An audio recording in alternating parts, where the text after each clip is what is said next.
So when I went to the hospital, the actual floor, it was terrifying. People were, yelling and screaming. People were over-medicated, so they were slurring their words and they were drooling on themselves.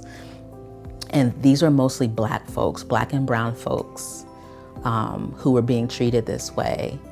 And the first night that I was there was a young Black man who was yelling like, "I hate it here, I hate the food, I don't want to be here."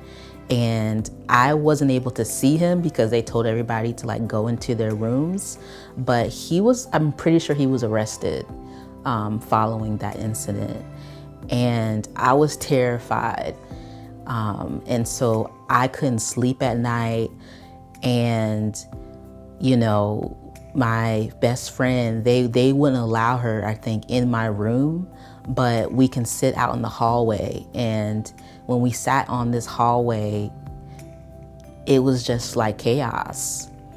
And I remember like laughing with my friends a little bit, like, this is ridiculous. Like, what is going on here?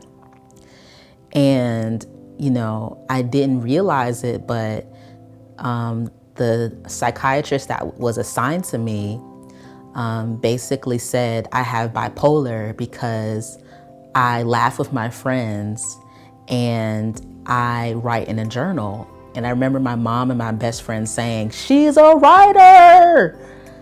And so this was the level of chaos that I was living with in this psychiatric hospital. My best friend at the time and my mom, and my friends were like my rock during that experience. My best friend visited me in the hospital every single day, which was incredible. I had another friend that supported me and visited me in the hospital as well. And they would give me food. They would give me clothes so I felt safe in my body. And they were there, for my worst day in the hospital. I was talking to a nurse and just saying, I want personalized care. Like, you're throwing us all in a room. We have all these different diagnoses, and I just want support and I want care. And the nurse invalidated me. And because I have BPD, I have strong emotions, and she escalated it further and further to the point where I went to the door and was like, I want to leave this place and I'm not leaving until I get out of here. And so their response to that was they tackled me to the ground.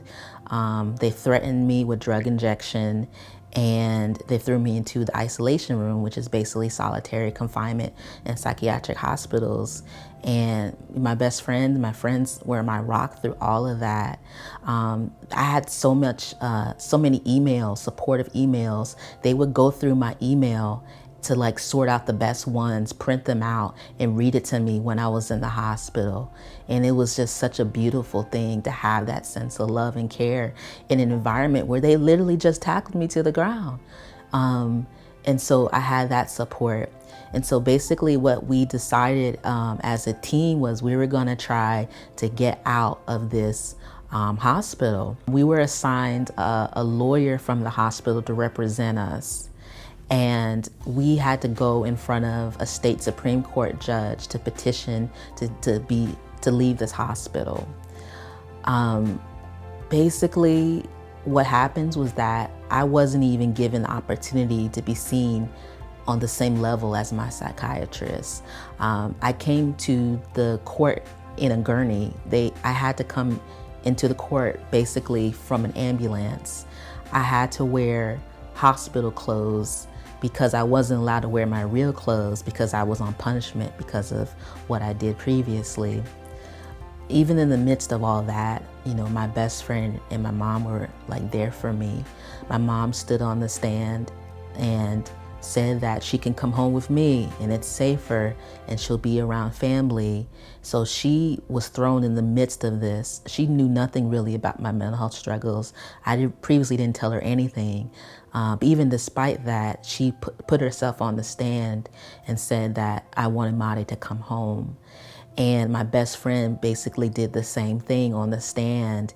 And it was just such a beautiful thing for them to stand up for me in that moment when I couldn't even wear pants. I couldn't even wear regular clothes. And they are validating my humanity in that moment. It was so beautiful. And so unfortunately, the judge did not listen to anything we had to say. In that moment, I was broken. I came back to the hospital and I just started crying. I was just like, I can't do this anymore. I can't fight anymore.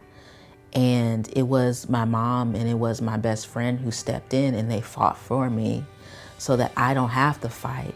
Because a lot of times when you're in psychiatric hospitals, they don't listen to anything you have to say because they think, well, you're not rational because you did this. You're not rational because you did that. And it doesn't make sense because like we're not the worst of our circumstances. We're not the worst that we've ever done. We're so much more than that. But they kind of see you through the lens of the worst thing you've ever done.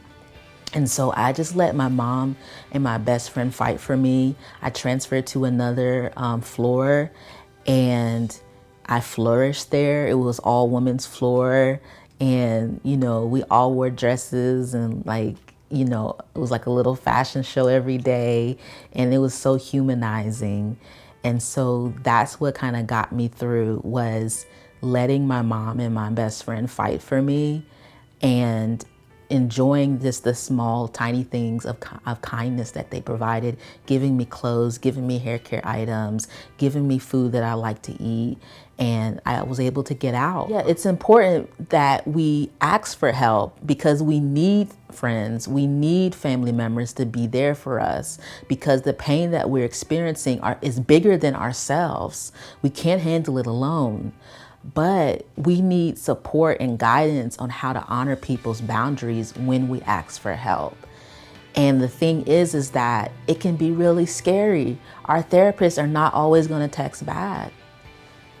You know, sometimes we may not get that sense of peace after we call a suicide prevention hotline. And so sometimes we grab onto our friends and our family because we think we're literally about to die. And we sometimes don't realize that we can actually make it through the night. We don't have to always call them at 3 a.m.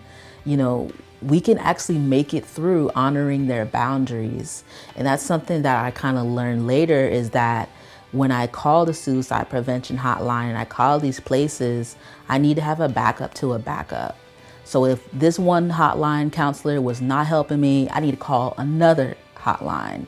I need to rely on professional help when I'm in a crisis so that my friends and family who are not professionals are not bearing the brunt of the crisis. And that's something that I had to learn, sadly, in losing my best friend. I would say for folks who are caring for someone who are dealing with severe mental illness and severe mental health challenges, I would say that we always remember your love, we always remember your care, even when we can't fully express it. There are things that my mom and my former best friend and people in my life have done that I will treasure and remember for the rest of my life. But in the moment, I might have been so debilitated by a mental health crisis that I might not have been able to express my gratitude or my thanks.